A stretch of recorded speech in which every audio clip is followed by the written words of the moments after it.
You're listening to the SweetLife Entrepreneur Podcast. Simplified strategies to grow your service business and launch a life you love faster. With business mentor and entrepreneur activator, April Beach. Great.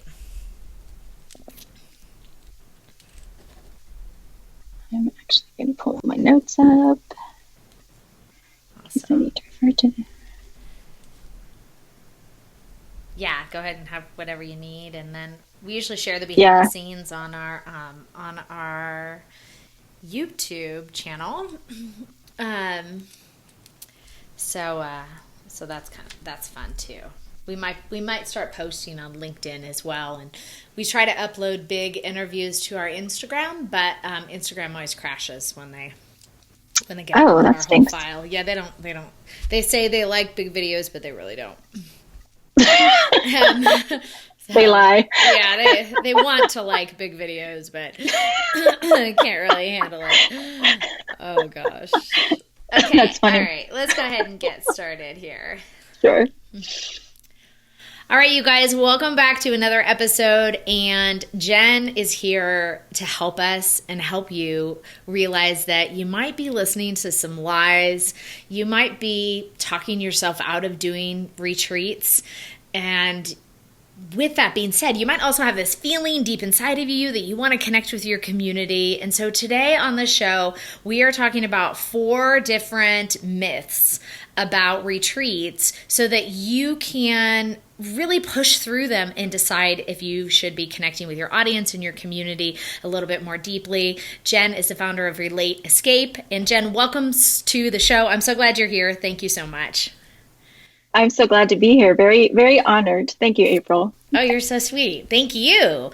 So talk to us a little bit before we dive in. Like, how did you get into this? What are you doing and why are you doing it? And how do you help online entrepreneurs? So I'm an event planner that specifically helps online entrepreneurs. So I help them plan any kind of client-focused events, so retreats, mastermind, workshops, conferences. And it's something that I kind of just fell into, and as my journey as an entrepreneur started, going, and I was like, I'm not meant for 9 to 5. I need to be an entrepreneur. So what does that business going to look like?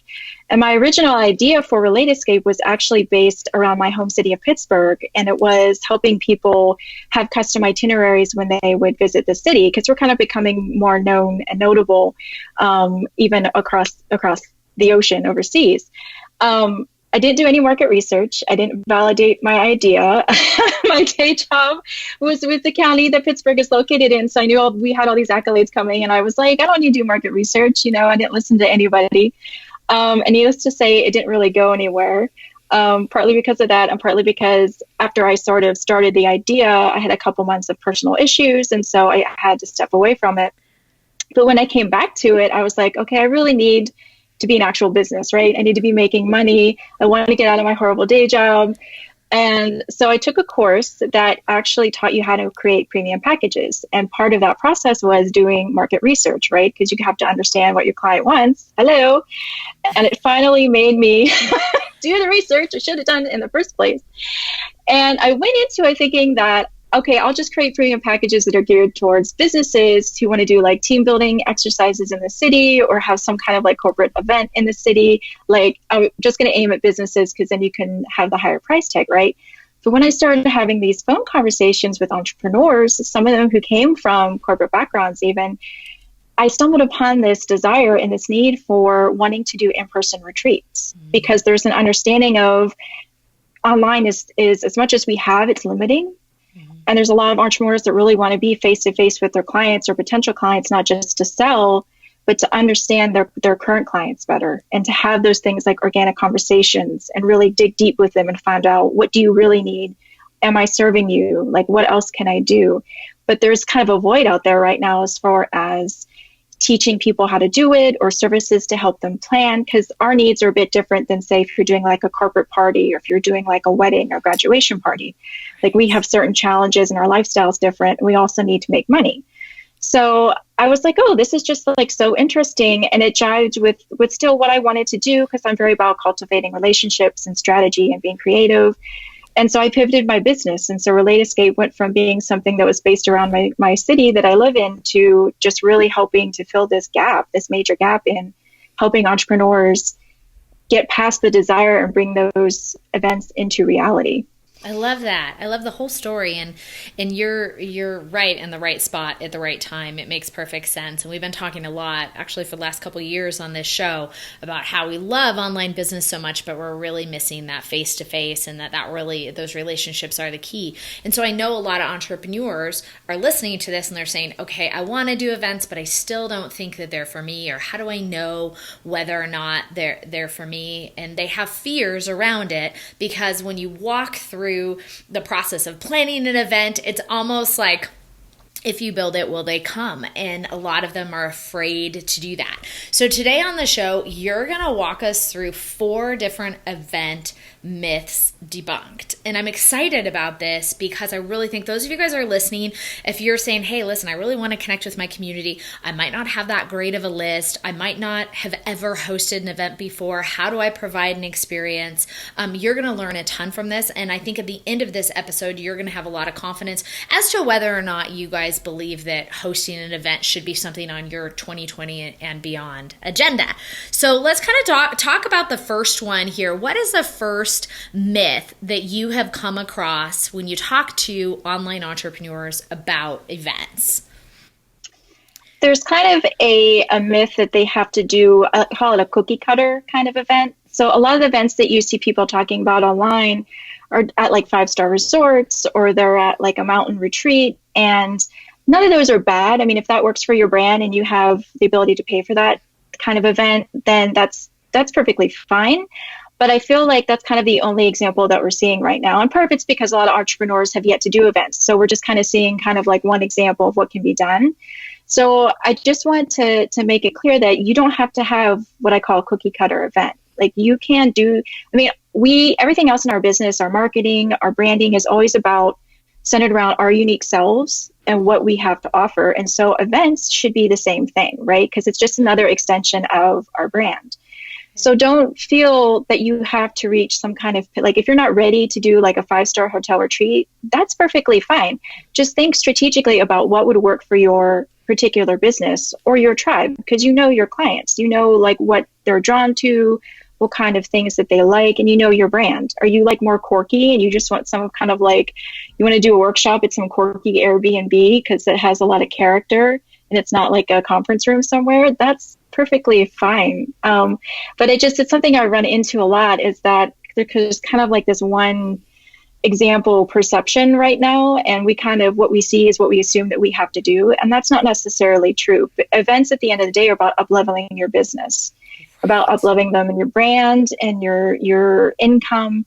So start strategically about thinking what works for you. I mean, that's why that's the first step in working with me, is all about strategy, because it's about what your needs are and what your goals are, what your resources are, and making something work for you. Yeah, and I love that you say that, because that is what is most prevalent online right now. Photography from great events, and for example, like I attended a mastermind in San Diego this past year, and it was at a beautiful house overlooking the ocean, full weekend event, catered event. It was absolutely fantastic. And then I went to another event, which was just an afternoon, and it was perfect.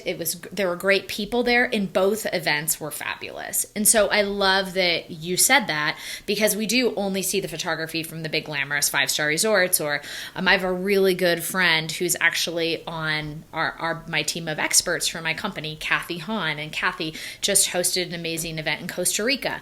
And so we have these people like Kathy and like others that do events all the time, and we see the photography from that. But I love that, like, I want our listeners to know that you guys can do anything you want based on your brand and your messaging. I love that you said that, because you're right. Nobody sees that, and so they think, oh, well, that would suck. I'm not going to do my own thing, but that's actually not true at all. So let's talk about the second myth, is that events are really expensive. Talk to us through that, the money aspect of it, because of course that's what everybody's thinking. Yeah, I've also heard some people say recently too, I'll be happy if I just break even. Like, so there's kind of this concept of, Like, we're not going to make any money with the event. Like, I'm going to do it to cultivate community and get my brand out there, but I'm not going to make any money. And that's not the right mindset to have. I mean, we understand where it comes from because, we're used to events like weddings or corporate events where it's kind of, it gets expensive and there's a lot of money going out and you're not getting anything back in. But again, this is what makes our needs different from sort of the regular event planning. We're in our business to make money. Yeah. So one of the things that you need to do is get rid of that mindset of I'm going to break even or I'm not going to make any money. Because first of all, if you're doing an event, especially if you're doing like a workshop or a conference, you should be upselling something at the end of that event, because you're not going to get any warmer leads than when you're in a room face to face with people who are already potential clients who might have bought from you before, or people that you've warmed up for a day, 3 days, what have you. They're going to be primed to open their wallets and buy from you because they've experienced you in person for 3 days. Right. So that's the first thing is what do you want to sell? What, like, coaching package, what service, what course? And that actually should help you strategize what you do at your event, because whatever your event does should naturally lead up to that upsell. So it's not even, they don't even have to think about it at the end. It's just like, it's a natural next step. Right. So, and the other, yeah. And the other thing is not to get caught up in the logistics. This comes back to strategy. This is why I have my packages set up. So we do strategy first and like all the details second, because us entrepreneurs, we're so good at just jumping straight to all the logistics. We're like, we should do this venue and I should order this food. And like, what kind of gift bag am I going to have? Yeah. So then you're kind of like spending money without getting your blueprint in place first. So once you kind of know, like, these are my goals, this is what I want to sell, this is how much I want to make, this is what my budget is, then you're in a much better place to make those decisions when it comes to things like your venue or hiring help or, what kind of food options do you want to do. So I would also recommend that, like get your mindset out of you're not going to make money, and also like focus on strategy first before you start spending money and thinking about what you could spend it on. Yeah. Okay. Love that as well. And I think that, we host an event every year. It's a lifestyle entrepreneur launch weekend.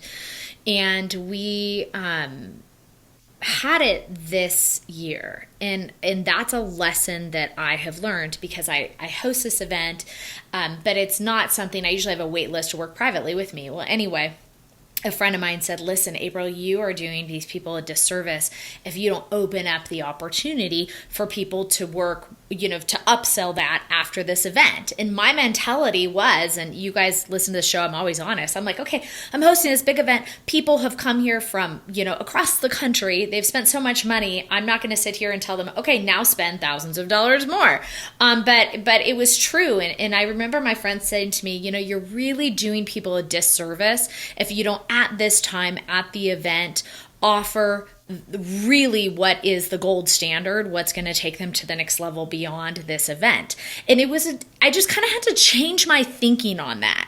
I'm always trying to watch out for everybody's dollar, So if you guys are like me and you're thinking that in the same way, it's actually not true at all. And when I did that, it was a night and day difference, not necessarily out of the sales of that event, because I was already on a wait list. I was already backloaded a couple of months to work with me privately, but it was extended my wait list to work with me privately. But I really feel like it really did help the attendees who were there that really needed that know that there was more beyond that. So that's just my personal sharing here on that one as far as upselling after an event.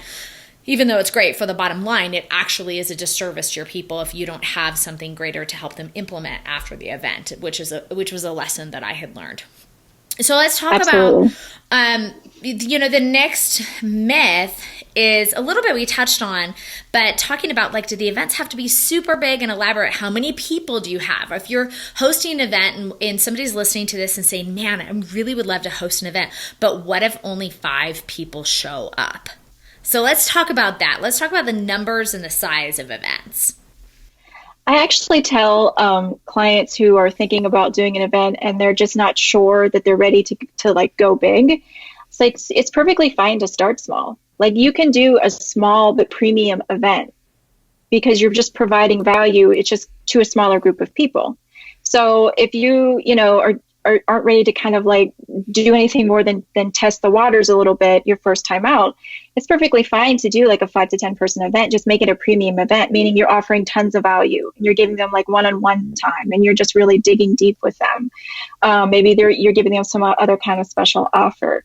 But I think this also kind of goes to what we were talking about we're seeing like these big 5-star kind of resort events. And then we see like all the things, the activities that those include, like they have like a champagne hour and they have, these kinds of things, which are fine for if that's what you want to do, but that can be intimidating to somebody who's just starting out. And so I just like to just kind of point out that as far as the logistics go, the activities that happen at that event, the schedule, it doesn't have to be anything, like super fancy, saying in air quotes. It can be, again, your tribe and your brand. Do things that give value and that are fun and cultivate community, but do it in a way that aligns with who you are and who your attendees are. Because again, even if you did something that's out of character for you and your brand, but would be, fancy, then that would actually be a disservice to the event, right? Because your attendees would be kind of like, what's going on? Like, we all come in jeans and t-shirts and there's like caviar going around. Like, that doesn't make sense. So, just don't get caught up in that it has to be an elaborate affair. It doesn't have to be a packed schedule. Do what makes sense for you, just as long as you're giving amazing value. Gosh, I love that so much. I'll share that my mastermind retreat that I hosted this year, like not the one that I went to, which was really elaborate, but you're right. That's not my brand. I'm, outdoor girl. And my mastermind retreat I hosted this year I had never seen this done before. And I just want to share this to encourage you guys. And yes, I was nervous to do this because it had never been done before, but I actually took my group of women up into the mountains in Rocky Mountain National Park, and everybody brought their jackets and warm coats, and we went and they did a lot of deep work while they were hiking and doing like outside, not necessarily endurance training, but they were pushing their physical and mental and mindset limits all at once. And it was very along the lines of my brand. Had I hosted it at the Ritz-Carlton, I would have been miserable, and every single one of my attendees would have been miserable. So I just want to encourage you guys. It was the biggest hit. Everybody loved it, and they were basically freezing cold. Their fingers were totally freezing. This was a fall and winter mastermind retreat. It was super windy, snowy, but they had their hiking boots and their jackets, and we got up there into Rocky Mountain National Park, and it was a very, very powerful, in that case, it was like a 1 full day event. It was incredible. And so I just want to encourage you guys in that. And that was just very true to who I am. And it was very true to who my followers are. But we had, most people think of retreats, like you were saying, is, champagne and caviar. And it would have been a lie had I hosted an event like that, because I frankly don't respond well, and I don't create and I don't grow well in those environments. And so just wanted to share that, because you're totally right on. But I was nervous about it at first, but glad you shared that. So thank you. So, and then let's talk about the fact that people think that nobody's going to actually get on a plane and fly to them. What do you think? Yeah, this can be a tough one. Sometimes it's a self-confidence or self-esteem thing. But sometimes we just don't realize, like, if you have a good strategy in place, which we've talked about, if you know what your attendees, whether they're new clients or current clients, what they want, if you know you're going to give them amazing value, you're going to give them the opportunity to buy something else that's going to continue that journey at the end, there's no reason to assume that people are not going to come. Mm-hmm. And there's several ways you can actually help with that. You can get some of your diehard current clients, like, encourage them to come, maybe even give them, a discount, and then they can encourage their friends. And then when you have your attendees there who don't know you, they can talk with these people who have worked with you. So then you've created this environment that's kind of like, oh, wow, there's amazing stuff that's going to happen here. Like, so don't get caught up in,